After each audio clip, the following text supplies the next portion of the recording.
Welcome to episode 3 of PaigeY Interviews Cambridge Graduates. Today my friends are going to be sharing stories of Cambridge exams.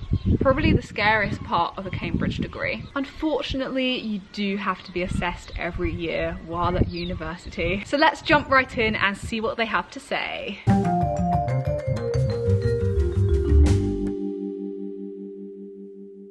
How would you describe Cambridge exams? Alright! Most years our exams are all 3 hours long. Kind of long form questions split up into parts. It was kind of like draining, you know, having a 3-hour exam. You have to like really get into the mindset of doing practice papers and doing timed practice papers and trying to sit there for the whole 3 hours. Otherwise you're not going to be used to it. Did you have that day in first year where there was 2 3-hour exams on the same day? Yeah. Chemistry then maths, I think. Yeah. Oh, 6 hours of Cambridge exams in a day. Why would they organise them for the same day? They just didn't have to do that.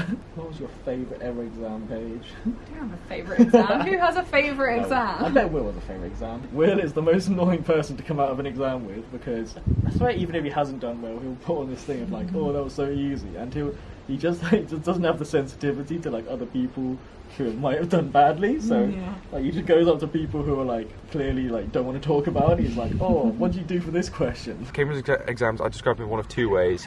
Either it goes great and it's like really amazing, it's like a good adrenaline rush, or it's going terrible and it's like a negative feedback loop and you just feel worse and worse and worse at the end. Yeah, that's how I would describe it. I don't know about how about you would describe it. But I never experienced the first one of those. You know what, the good one? There's some like exams you just do it and you're just like, yeah, I know all this, right? And like you're kind of riding that high all the way through it. I'd say it's more of a mental task in terms of like trying to keep it together as opposed to like knowledge pre-learned. Right. Maybe don't revise, guys. No. Okay, maybe have say a positive mindset. I say it's just as much as like as mental fortitude as it is knowledge on the topic on the course itself. They were wacky, to be honest. I definitely wasn't used to having that many difficult questions, weird formats every so often, and of course my third year being done during COVID was all through interviews instead of regular exams for, you know, just a 1 year one-off, so yeah, wacky. So when you're in A-level or GCSE, you're trying to aim for that like above 90%. That's actually achievable. With Cambridge exams, however, there's going to be a bunch of questions and you're not going to know how to do them all. You're going to look at a question and go, I just can't answer that properly. So you've really got to lower your expectations of what you can actually achieve in an exam, and you've really got to be able to get over not being able to do something. You've got to be confident in moving past something and just getting what you can. I mean, fine.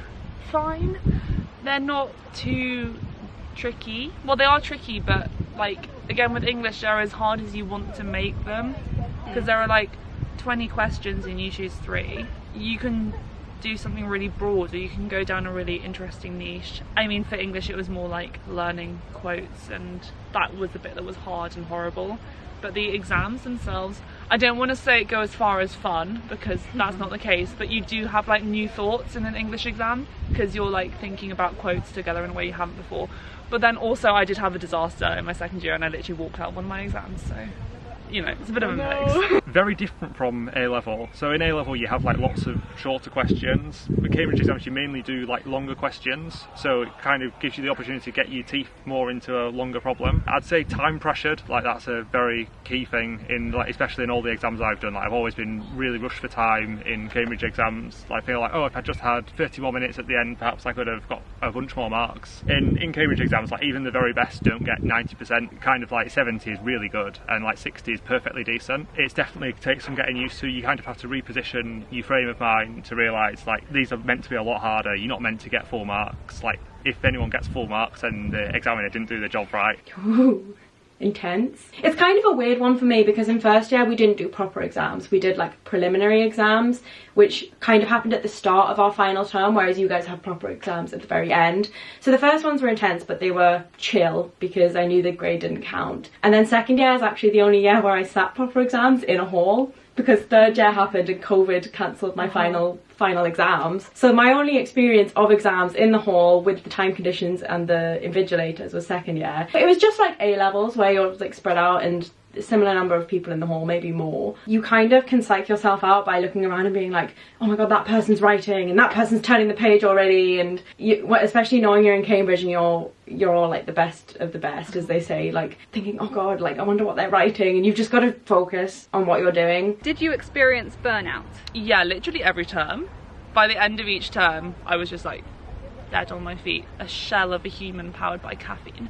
And I think everyone gets that because the terms are just so intense, and also I did loads of extracurricular stuff in my second and third years, so the week after term ended I would literally just sleep. You have that turnaround time over the holiday. So. Also the burnout did sort of coincide exactly when term ended, so it did work quite well. You mastered it. I mastered the burnout to a T. Oh god, yeah, I really did. In my second year, I started revising quite early on, and I remember, I think 2 or 3 weeks before my exams, emailing my professor like, I just can't do it anymore. I'd sit at my desk and I'd look at my revision notes and I'd be like, I've looked at you 100 times, like I don't know what more to do. And I emailed my professor like, I'm really upset, I'm stressed, I can't do anything, it's 2 weeks before the deadline. And he asked me to come to his office and I cried and he consoled me and he was like, of course you're burned out, like you're not giving yourself the breaks you need. He was like, take today off, take tomorrow off, take the whole week off, like restore yourself and then pick back up again. You don't need to keep going 100 miles an hour every single day. Yeah, I would say I definitely did. During the terms themselves, there's a lot of work crammed into one space, and like it's a concentrated 8 week period, so I didn't ever really like get the burnout in that time and like completely like stop working during term, because you're kind of like, you have to be working all the time, otherwise you can't keep up with your supervision work. Then once the term ends, like I always go from like really concentrated work to just absolutely nothing for like a bit, and then it takes me a while to like get back used to doing work again, which is kind of like, it's kind of a bad pattern. But yeah, I think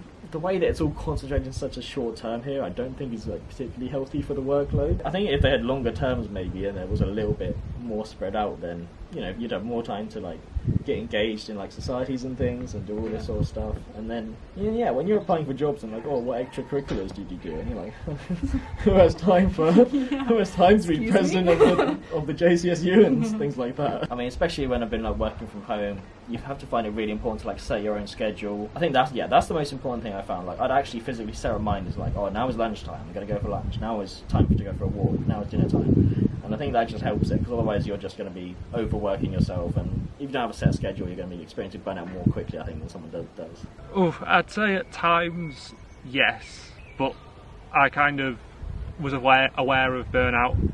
Like it was something that was always at the forefront of my mind, is that I should kind of pace myself through this. Like, it's hard, and it's a marathon, not a sprint, as cliche, I suppose, but it really is true. Did you experience burnout? No, because I never experienced like a period of working hard, so... What? You worked hard. No, but like for me it didn't feel like hard work, because like if you enjoy what you're doing, it doesn't feel like hard work. As long as you just pick what you're doing and it's fun, then like...